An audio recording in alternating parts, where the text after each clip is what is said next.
The audience of thousands making a whole lot of noise. Western Conference game number 5 officially in the books. It's Oklahoma City, in a lot of ways, putting the hammer down against San Antonio. It is an association is presented by Caesar Sportsbook. Chris Haynes, Rudy Gay, Mike Am with you. This was a very different Oklahoma City team than we saw in game number 4. What do you attribute a real uptick offensively to?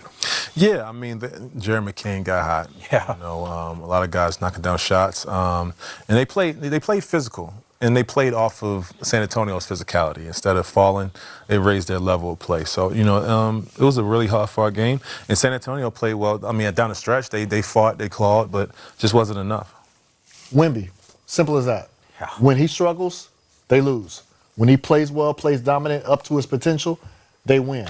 That has been the case, and that has been a trend in this series. Tonight, 20 points, 4 of 15 from the field. Yeah. That cannot happen.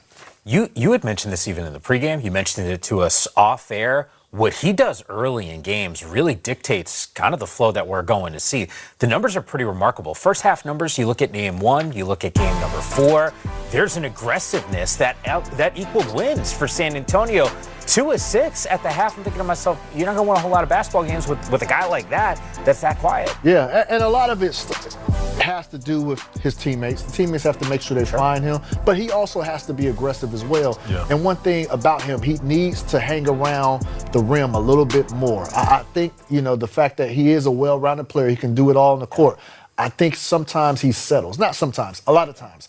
He settles. He settles for his perimeter, you know, his perimeter drive, trying to penetrate. And a lot of times that is just not being successful for him or his teammates. He got a lot of his baskets in the second half around the paint, tip-ins, putbacks. He needs to do a lot more of that. And then he was 0 for 5 from the 3. Yeah. He can shoot those threes, that's fine. But if your shot is not going, we need to see a more concerted effort getting to the basket. There's a cheat code in his game because if those threes aren't falling, he does have the ability to attack. I mean, the size is such a massive and unique advantage that he has. Rudy, if you're his team and if you're on the floor and they're having some of those struggles, what are you saying to Wemby? Well, what makes him great is the fact he can run the floor so well. Yeah. Run the floor. Instead of running to the three-point line, you got to run to the basket. You're 7'5". All you have to do is throw the ball up there. And it sounds easy, but for somebody like him, that's got to be his main goal. Let me start near the rim. Now, a lot of times this game is predicated on whether his three-point shot is dropping. It should be the other way around. Exactly. He should be, you know, forcing his will inside the paint. We saw that in the game a couple games ago when he won, when he had like 30. Yeah. End of the game, he was near the rim, and he got everything either from the foul line or by the rim, you know. And then sometimes step out there and knock down a 3. But he's so talented, and some days it goes. It's hard for a person with that much talent to, you know, pick and choose what you want to do that day. But, you know, I think the immaturity in his game is where he doesn't understand where his bread and butter is. I agree 100%. Yeah, you know, it's interesting. You said it's easier said than done, but sometimes when you watch him, it looks so darn easy for him, and yet it doesn't play because the last time I checked, Oklahoma City, good squad too. And Rudy, to your point, the bread and butter for him, the fact that he's 7'5". Yeah. Well, yeah. That's the bread and butter. That's not that he can do everything and shoot and dribble. No, the fact that you're 7'5". 1,000%. 1,000%. Yeah, by the way, we do expect to hear from the head coaches, not to mention some of the players as they hit the podium. You mentioned McCain, who got the start in this game. Efforting him after a Knicks win, we got Josh Hart. We are hoping to hear from Jared McCain. So as soon as he gets mic'd up and ready to go, we will have that conversation with him. Meanwhile, let's show you exactly how it all played out between the first quarter. A little bit later, here comes OKC. You guys wanted to see it from Chet. You got it here. Yeah, he's you see a little bit of chippiness, but you know he really asserted his will in this game. 16 points for the big fella. Yeah, people paying attention to some of the body language. How about that pass? Russo just again, capping off a 10-1 run. Love to see it. Love to see it. I believe that was when SGA was on the bench, I believe as well. Yeah, you're right. Yeah. Thunder trying to pour it on here, create some momentum. This dude's been lights out in the post. Caruso, we get that from him, man. That's a A++. 3 and D guy. Yep. Spurs big body. Yeah, that was His nickname, Big Body. He was 7-19, hit 3 threes in this one, and Yeah, all of a sudden, the defending champs had some struggles in the regular season against this Spurs team. Now lead the series 3-2, 1 win away from going back to the NBA Finals. SGA game high 32 points. Check this out. This is a squad that is now 24-1 this season when he scores at least 30 points. OKC, they forced 15 San Antonio turnovers, which led to 20 Thunder points.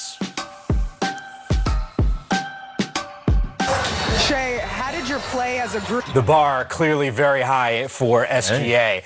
Look, huge win from an Oklahoma City perspective. It wasn't just what he was able to accomplish on the floor. He got some help in this one. And joining us here on the association after a massive game number 5 win, Jared McCain is with us right now. Congrats on the victory, my man. I mean, what a turnaround from the last game to this game. First career playoff start. Just take me through this, because we perked up when we saw you were in the starting lineup. When did you get some of this news and know that you were going to get out there? Yeah, Coach had told me yesterday. We were at the facility. He pulled me aside and just told me that he might do it. And then today he said for sure. So, just being ready for any opportunity and was blessed to have it. Jared, what's going on? This is Rudy, man. What up? Coming off of that 1 for 10 performance, where'd you get the confidence? Or have you?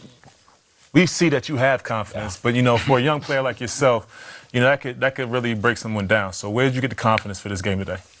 Yeah, I think for me, it's always just being in process. Like, no matter what it is, if I go 0 for 10, 1 for 10, 10 for 10, like, as long as my process was good, then I can live with it. I can live with the result. I feel like I didn't play as hard as I could have in the last game, and whether it was missing shots or making shots, I feel like I can always play hard and live with the result. So coming in this game, I just literally comes together. And you did. Hey, Jared, congratulations on the win. The performance is Chris Haynes here, man. Thank you. I noticed something about this game. Not just this game, but, throughout the course of your career as well. When you get going, it's contagious. You're smiling on the court like you're having fun.